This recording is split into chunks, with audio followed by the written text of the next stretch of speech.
Hello everyone. This is Ankit Chaudhary and I think I am audible to you all. तो सबसे पहले है ना, आज हम उस टॉपिक को कवर करने वाले हैं, उस टॉपिक पे बात करने वाले हैं जो आपके एग्जामिनेशन पॉइंट ऑफ व्यू से बहुत ही ज़्यादा इम्पोर्टेंट है। और उस पर्टिकुलर टॉपिक से क्वेश्चंस आपके एग्जामिनेशन में डेफिनेटली बनते ही बनते हैं। ठीक है, तो सबसे पहले हम अभी जूलॉजी के दूसरे टॉपिक्स को कवर करने वाले हैं, जहाँ पे आज हम लोग का जो टॉपिक है वो है हमारा डिफरेंट कास्ट इन हनी बीज। ठीक है, दैट इज कि हमारा जो टॉपिक है उस टॉपिक का नाम है डिफरेंट कास्ट इन हनी बीज। ठीक है, दैट इज कि हम यहाँ पे ये चीज कह सकते हैं डिफरेंट कास्ट इन हनी बीज। हनी बीज के बारे में हम सबसे कॉमन पॉइंट पहले ये कहते हैं कि हनी बी जो है कॉस्मोपोलाइटन इन नेचर है। दैट इज कि हनी बीज जो है आपको हर जगह देखने को मिलेंगे, ऐसा कहीं नहीं है, गांव से लेकर शहर तक आपको कहीं भी आपको हनी बी दिख जाएगा।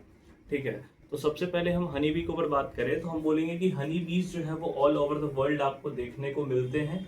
ठीक है, और सबसे ज़्यादा वो दो तीन चीज़ों के लिए जानी जाती है, जैसे कि बी हाइव बनाने के लिए, जिसमें वो nectar and all like honey bee जो है हनी कलेक्ट करते हैं। तो there are lot of things जिसके वजह से वो जानी जाती है। ठीक है, तो सबसे पहले हम बात करेंगे ना कि हनी बी जो है बहुत ही ज़्यादा स्पेशलाइज इंसेक्ट में से एक है और अपने डिफरेंट काइंड ऑफ स्ट्रक्चर के लिए ये जानी जाती है। ठीक है, तो हम नॉर्मली सबसे पहला पॉइंट ये बोलना चाहेंगे कि हनी बी जो होता है हमारा, हनी बी में आप एक चीज़ देखोगे कि हनी बी में एक कॉलोनी होती है और उस कॉलोनी में सबसे पहले तो एक क्वीन होगी। ठीक है, एक क्वीन होगी, फिर उसके बाद वर्कर्स बीज होते हैं। ठीक है, वर्कर्स बीज होते हैं और उसके बाद ड्रोन्स होते हैं। ठीक है, हनी बी में हाँ, उसके बाद हम बात करेंगे तो हम बोलेंगे ड्रोन्स होते हैं। तो तीन डिफरेंट काइंड्स ऑफ थिंग जो है एक particular colony of honey bee में होता है।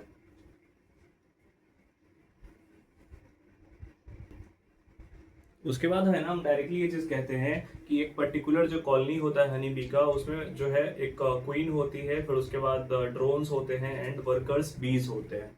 ठीक है, तो क्वीन जो है किसी भी हनी बी के कॉलोनी में क्वीन जो है सिर्फ एक होती है। ठीक है, ड्रोन्स जो है ये काइंड ऑफ 100 हो सकते हैं, ड्रोन्स जो है वो क्वांटिटी में 100 हो सकते हैं। और जो वर्कर्स बीज होते हैं, जो वर्कर्स बीज होते हैं, ये आपको देखने को मिलते हैं। ठीक है, जहाँ पे हम कह सकते हैं कि वर्कर्स बीज का जो क्वांटिटी है वो ओवरऑल आपको 60,000 देखने को मिलता है। ठीक है, तो एक particular colony of honey bee में अगर हम बात करें तो हम ये चीज कहते हैं कि एक क्वीन होती है, 60,000 वर्कर्स बीज होते हैं और ड्रोन्स जो है वो 100 होते हैं। ठीक है, तो हम यहाँ पे ये चीज कहते हैं कि यहाँ पे जो क्वीन होती है, क्वीन जो है वो फर्टाइल फीमेल है, फर्टाइल फीमेल होती है, फर्टाइल फीमेल। जो ड्रोन्स है वो फर्टाइल मेल है और जो वर्कर्स बीज है ये स्ट्राइल फीमेल है। ठीक है, स्ट्राइल फीमेल है, मतलब काइंड ऑफ जो वर्कर्स बीज का काम है वो सिंपली क्या है कि आपको ओवरऑल सब कुछ मेंटेन करके रखना है, सब चीज सफाई पे ध्यान देना है। अगर किसी बी का डेथ हो जाता है तो उसके बॉडी को आपको बाहर निकालना है, एक्सक्रीट करना है। ठीक है, और जितना भी गंदगी हो रहा है उसको साफ सफाई करना है। तो वर्कर्स बीज का जो काम होता है वो मेनली काइंड ऑफ एक स्ट्राइल फीमेल होती है जो रिप्रोडक्शन नहीं कर सकती है। क्वीन जो है वो फर्टाइल फीमेल है। किसी भी बी के पॉपुलेशन पे अगर हम बात करें तो बोलेंगे 60,000 जो है आपको वर्कर्स बीज देखने को मिलेंगे। ड्रोन्स जो है वो क्वांटिटी में 100 हो सकते हैं और जो क्वीन है वो सिर्फ एक होती है किसी भी पॉपुलेशन ऑफ हनी बी में। ठीक है, तो उसके बाद आप देखेंगे कि हम हर एक पर्टिकुलर को एक अलग अलग फॉर्मेट में पढ़ेंगे। ठीक है, तो सबसे पहले हम वर्कर्स बीज के बारे में पढ़ते हैं। तो वर्कर्स बीज के बारे में हम कहते हैं वर्कर बी जो है वो स्मॉलेस्ट मेंबर है अपने फैमिली का, जो कि मेनली क्या करती है, worker bee is the smallest member of the family, consist हाँ फैमिली या फिर colony and makes up the largest number of individual, that is कि हम यहाँ पे ये चीज कह सकते हैं कि किसी भी बी के फैमिली में जो स्मॉलेस्ट मेंबर है, सबसे छोटे जो मेंबर होते हैं जो माने जाते हैं, वो जो है वर्कर्स बीज माने जाते हैं, ठीक है। और ये सबसे ज्यादा लार्जर नंबर ऑफ इंडिविजुअल्स को ये क्या करते हैं, मिक्सअप करते हैं। दैट इज कि आप यहाँ पे ये चीज देखोगे तो बोलोगे कि जो वर्कर्स बीज है, इनका जो वर्क है, फंक्शन है, वो बहुत ज्यादा होता है। किसी बी का अगर डेथ हो जाए, ठीक है, तो उसके बॉडी को एक्सक्रीट करेंगे, फिर डेब्रिस या फिर और भी जो चीजें होती है उसको एक्सक्रीट करके बी हाइव से बाहर निकालते हैं, ठीक है। तो वर्कर्स बीज जो है मेनली ब्लैक एंड ब्राउनिश होता है कलर में, और इनके बॉडी के ऊपर जो है कवर्ड हेयर से कवर्ड होते हैं इनका बॉडी, ठीक है। वर्कर्स बीज का जो बॉडी डिवीजन है वो हेड, थोरेक्स और एब्डोमेन में प्रॉपर डिवीजन है। तो आप यहाँ पे वर्कर्स बीज के बारे में ये पर्टिकुलर चीजें कह सकते हैं। उसके बाद जो हमारा अगला टॉपिक है, अगला पॉइंट है, उसमें हम बात करने वाले हैं क्वीन के ऊपर। तो क्वीन के बारे में हम मेनली ये चीज़ कहते हैं, वर्कर्स बीज के बारे में हम लोगों ने देखा, और क्वीन के बारे में हम लोग क्या कहते हैं सर? तो क्वीन के बारे में हम लोग ये चीज़ कहते हैं कि क्वीन जो है ओनली फर्टाइल फीमेल होती है बीहाइव की, ठीक है। जो एक इनका पॉपुलेशन होता है, उस पॉपुलेशन में only fertile female is queen, ठीक है। Only fertile female is queen. उसके बाद हम ये चीज़ कह सकते हैं, ये 15 to 20 mm लॉन्ग होती है, इनमें डेवलप्ड ओवरीज जो है वो प्रेजेंट होते हैं। और हम लोग इसको डिस्टिंग्विश कैसे कर सकते हैं? तो इनका जो एब्डोमेन होता है वो लॉन्ग होता है और टेपरिंग होता है, ठीक है। उसके बाद हम यहाँ पे ये चीज कह सकते हैं कि चूंकि ये क्वीन है, तो इनका जो काम है वो भी आप देखोगे तो क्वीन वाला ही है। दैट इज कि हम लोग ये चीज कह सकते हैं कि ये जो है वैक्स का प्रोडक्शन नहीं करेंगी, अनेबल टू प्रोड्यूस वैक्स। ये बोलेंगी कि हम पॉलन ग्रेन भी जो है कलेक्ट करके नहीं लाएंगे, हम नेक्टर भी कलेक्ट करके नहीं लाएंगे जिससे हनी का प्रोडक्शन होगा। दैट इज ये वैक्स प्रोड्यूस नहीं कर सकती हैं, हनी गैदर नहीं कर सकती हैं, और ये जो है पर्टिकुलरली पॉलन ग्रेन्स को भी गैदर नहीं करती हैं। उसके बाद हम ये चीज कह सकते हैं क्वीन बी के बारे में कि ये जो है अकेले अंडे देती है, और alone legs and is mother of all the bees. That is की एक पॉपुलेशन में जितनी भी बी है, सबकी ये एलोन मदर होती है क्वीन, ठीक है, काइंड ऑफ मदर टेरेसा की तरह। उसके बाद हम बोलेंगे कि 2000 eggs per day, that is जो क्वीन बी होती है वो 2000 अंडे एक दिन में देती है, और अपने पूरे लाइफ टाइम में ये 15 लैक्स एग जो है वो दे सकती है, ठीक है। तो हम लोग यहाँ पे पढ़े अभी क्वीन बी के बारे में। उसके बाद हम लोग बात करेंगे ड्रोन्स के बारे में। तो ड्रोन्स के बारे में हम मेनली ये चीज़ बोलेंगे सर, जो ड्रोन्स हैं हमारे, ये कॉलोनी में कितने होते हैं? 100 होते हैं एक कॉलोनी में, depending upon the season also, ठीक है। लेकिन एक अप्रोक्स वैल्यू मान के चले तो 100 ड्रोन्स इन कॉलोनी होते हैं। ये साइज में इंटरमीडिएट होते हैं, that is 15 to 17 mm long होते हैं, ठीक है। उसके बाद हम बात करेंगे जो ड्रोन्स हैं ये काम नहीं करते हैं। Drones do not work and begging for honey from workers बीज, दैट इज जो ड्रोन्स होते हैं वो वर्क नहीं करते हैं, कोई भी काम नहीं करते हैं, और जो वर्कर्स बीज होते हैं उससे भीख मांगते हैं हनी की, ठीक है। अगर वर्कर्स बीज इनको हनी ना दे, ठीक है, तो ये भूखे मर सकते हैं। उसके बाद हम बोलेंगे जो इनका लाइफ स्पेन होता है वो 5 वीक्स का ओनली होता है। The average life span of drones are only 5 weeks, ठीक है। तो this is a kind of हमारा, ये कह सकते हैं हमारा डिफरेंट कास्ट इन हनी बीज के बारे में हम लोगों ने अभी डिस्कस किया है। फिर उसके बाद डायरेक्टली एग्जामिनेशंस में क्वेश्चन आपसे ऐसे पूछे जाते हैं कि what are the different caste in honey bees, also writes its economic importance and also reproduction.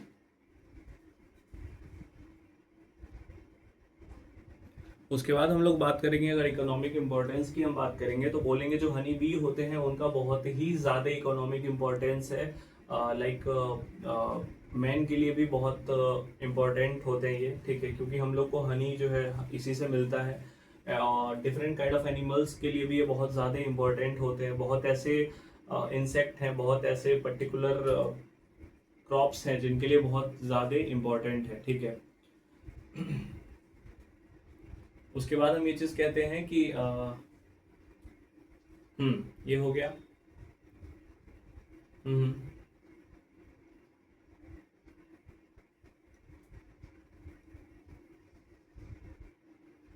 हाँ, ओके।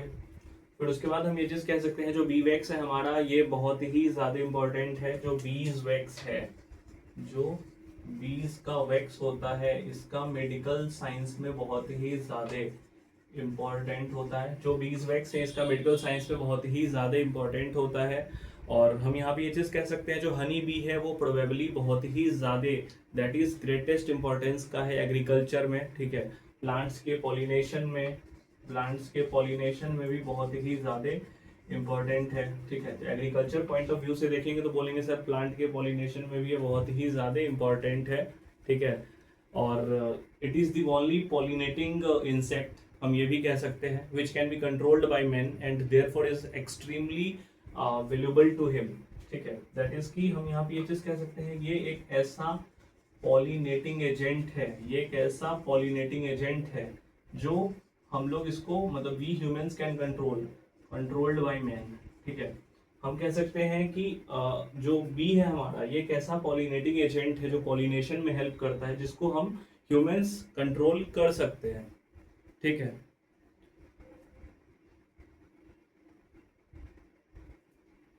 उसके बाद हम कह सकते हैं इकोनॉमिक इम्पोर्टेंस में हम एक पॉइंट ये भी कह सकते हैं कि लास्टली हम ये चीज़ कह सकते हैं सर ये थोड़े से एनवाइंग भी होते हैं, ठीक है। एनवाइंग भी होते हैं, और एनवाइंग क्यों होते हैं, तो इनका जो स्टिंग्स होता है, दैट इज स्टिंग्स, वो स्टिंग वो ड्रिंक वाला एनर्जी ड्रिंक नहीं, इनका जो स्टिंग होता है दैट इज जिससे ये अपने इनेमी पे अटैक करते हैं जब इनको लगता है कि हाँ कोई डेंजरस कंडीशन है। तो इनका जो स्टिंग्स होता है, ये पर्टिकुलर स्टिंग की वजह से कभी कभी एनोइंग हो सकते हैं, वो भी अपनी सेफ्टी में ये यूज करते हैं। तो we can say this is a different caste in honey bees as well as its economic importance, ठीक है। आप हर एक पॉइंट को काफ़ी ज़्यादा अपने लैंग्वेज में पढ़ा करके आप उसको लिख सकते हो एग्जामिनेशन में। एग्जामिनेशन में आपको वन वर्ड ऐसे नहीं लिखना है, ठीक है। एग्जामिनेशन में आपको ये नहीं लिखना है कि like pollinating agent controlled by man, तो दिस इज कम्प्लीटली भी लाइक कि ये एक प्रॉपर एक लाइन हो गया, ठीक है। इस पर्टिकुलर 4 पॉइंट से आप पूरे के पूरा एक पेज को फिल कर सकते हो। तो एग्जामिनेशन में आपको ऐसे लिखना है। एग्जामिनेशन में जब आप इसके आंसर राइटिंग करोगे तो आपको प्रॉपर पहले लिखना पड़ेगा कि हाँ ये होता क्या है, ठीक है। सबसे पहले आप इसके क्लासिफिकेशन पे बात करोगे, फाइलम, क्लास, ऑर्डर, जीनस, ठीक है। उसके बाद क्लासिफिकेशन पे बात करने के बाद आप ये बताओगे कि ये हर जगह पाया जाता है, कॉस्मोपोलाइटन इन नेचर होता है।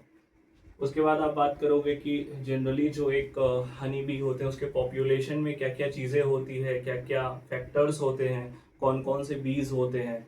फिर उसके बाद आप बात करोगे तो आप बताओगे कि सर इसमें क्वीन होती है, फिर आप बोलोगे सर इसमें ड्रोन्स होते हैं, फिर इसमें वर्कर्स बीज होते हैं, क्वीन 1 होती है, ड्रोन 100 होते हैं, और वर्कर्स बीज जो है वो 60,000 तक एक कॉलोनी में हो सकते हैं, ठीक है।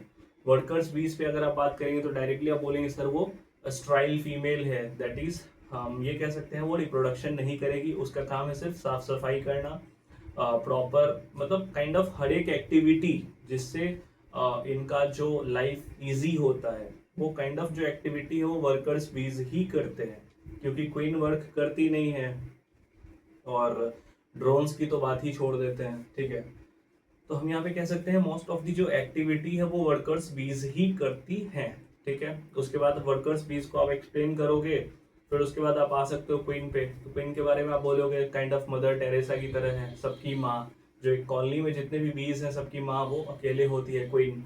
फिर उसके बाद हम बात करेंगे तो बोलेंगे जो क्वीन है हमारी ये कम से कम एक दिन में 2000 एग्स जो है वो ले कर सकती है, और अपने पूरे लाइफ टाइम में वो लाइफ स्पैन में वो 15 लाख एग्स जो है वो प्रोड्यूस कर सकती है। ड्रोन्स पे फिर आप बात करोगे तो ड्रोन्स के बारे में आप क्या बोलोगे, जो ड्रोन्स होते हैं वो पॉपुलेशन में कितने हैं, 100 होते हैं एक कॉलोनी में, ठीक है। इनका जो मेन फंक्शन होता है, मेन काम होता है, मुख्य उद्देश्य जो इनका होता है वो रिप्रोडक्शन का ही होता है, रिप्रोडक्शन का ही होता है।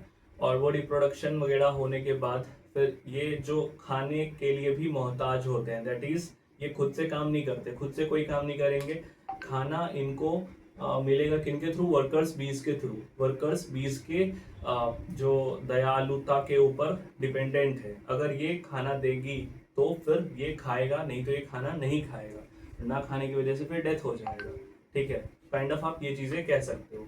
फिर आप इकोनॉमिक इंपॉर्टेंस में बात करोगे, सर मेडिकल साइंस में इंपॉर्टेंट है, एग्रीकल्चर में बहुत ही ज़्यादा इंपॉर्टेंट है, क्योंकि एक ऐसा है जिसको डायरेक्टली मैन कंट्रोल कर सकते हैं, ठीक है। तो प्लांट के लिए एक बेटर पॉलिनेटिंग एजेंट है। फिर उसके बाद हम बोलेंगे कभी कभी बहुत ही ज़्यादा एनोइंग होता है, क्यों? क्योंकि अपने स्टिंग्स की वजह से, जो कहते हैं ना मधुमक्खी ने काट लिया, तो इस वजह से होता है, ठीक है। इसमें हमारा एक रिप्रोडक्शन वाला पार्ट छूट रहा है, जो कि हम लोग नेक्स्ट लेक्चर में कवर करेंगे।